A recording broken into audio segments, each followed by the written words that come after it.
स्वागत है दोस्तों आप सभी को हिंदी कहानियां की एक और नई कहानी में। आज की कहानी कर्ज चुकाने पर है। तो चलिए कहानी शुरू करते हैं। सम्राट हर्षवर्धन स्वयं राज्य का बाल कल्याण कार्य देख रेख करते थे। वह स्वयं बच्चों के साथ घुलने मिलने का प्रयास करते थे। बच्चों की प्रतिभा को निखारने के लिए उनके बीच विभिन्न प्रतियोगिताएं आयोजित करते थे। एक बार की बात है, एक पाठशाला के कई बच्चों को विभिन्न विषय के लिए पुरस्कार मिला। हर्षवर्धन को उस पाठशाला के शिक्षक के बारे में जानने की रुचि हुआ। जांच करने पर उन्हें पता चला कि पाठशाला मुफस्सल में है। शिक्षक एक युवा व्यक्ति है। बादशाह को पाठशाला देखने की बड़ी इच्छा हुआ। एक दिन वह किसान का भेष बनाकर उस पाठशाला में गए। उस समय अध्यापक पढ़ा रहे थे। बहुत देर तक अध्यापक को पाठ पढ़ाते हुए देखने के बाद वेशधारी सम्राट ने अध्यापक से कहा, आपका पढ़ाने का तरीका देखकर मैं अपने पुत्र को आपके पास भेजना चाहता हूँ। तो बच्चे को काल ले आऊं? अध्यापक ने कहा, यह तो बड़े सौभाग्य की बात है। मैंने आप जैसे किसानों और मजदूरों के बच्चों को शिक्षित करने के लिए यह पाठशाला खोला है। वेशधारी सम्राट ने कहा, मुझे आपकी बातें सुनकर खुशी हुई। मेरा दृढ़ विश्वास है कि यदि आपके पास पढ़ेगा तो मेरा बेटा एक अच्छा इंसान बनेगा। तो बताइए आपको कितना दक्षिणा चाहिए? आप जितना धन मांगोगे मैं आपको उतना धन दूंगा। अध्यापक ने कहा, भाई, धन संपत्ति से मेरा क्या होगा? हमारे पाठशाला के बगीचे से जो रकम इकट्ठी हो जाती है वह तो घर चलाने के लिए काफी है। इससे अधिक संपत्ति का क्या करूं? मुझे अपना कर्तव्य निभाने का मौका दिया जाए तो बात बनेगी। तब वेशधारी सम्राट ने कहा, यह क्या बोले आपने? मेरे बेटे को पढ़ाओगे और मैं कुछ नहीं दूंगा? ऐसे तो मैं कर्जदार बन जाऊंगा।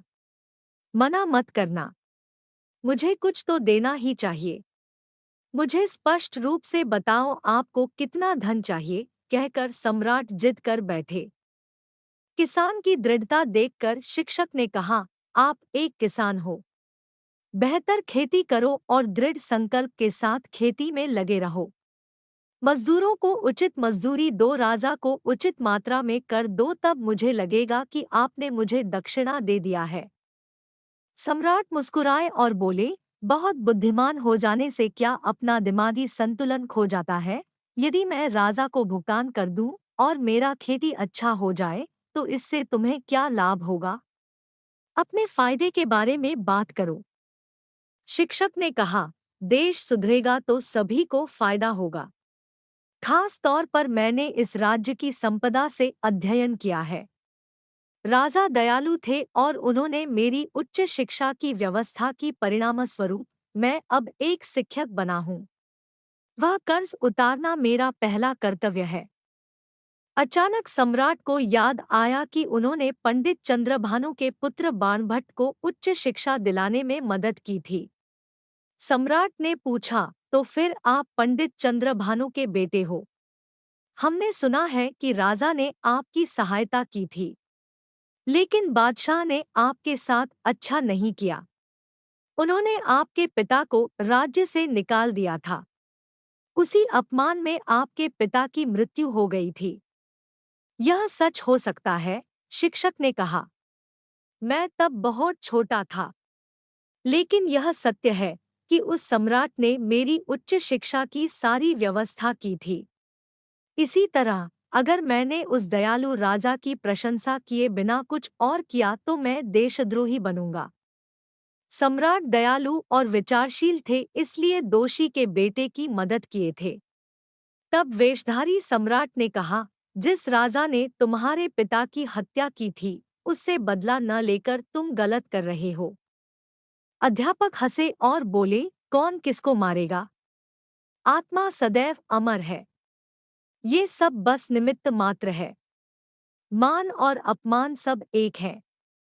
अपमान और सम्मान का कोई मूल्य नहीं है। ऐसे में राजा की गलती पकड़कर उसकी दयालुता और देश को हानि पहुंचाना कौन सी बुद्धिमानी की बात है? इस राज्य की रोटी खाके मैं बड़ा हुआ हूँ। इसका धन से शिक्षा प्राप्त किया है। यह देश मेरा है।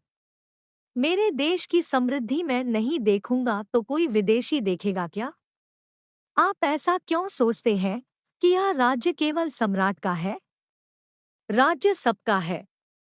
इसलिए देश को बेहतर बनाना हम सभी का कर्तव्य है। बादशाह ने फिर पूछा, मैं यह समझता हूँ। क्या तुम्हारा अपने पिता के प्रति कोई कर्तव्य नहीं है? अध्यापक ने कहा, हाँ, मेरा अपने पिता के प्रति कर्तव्य है।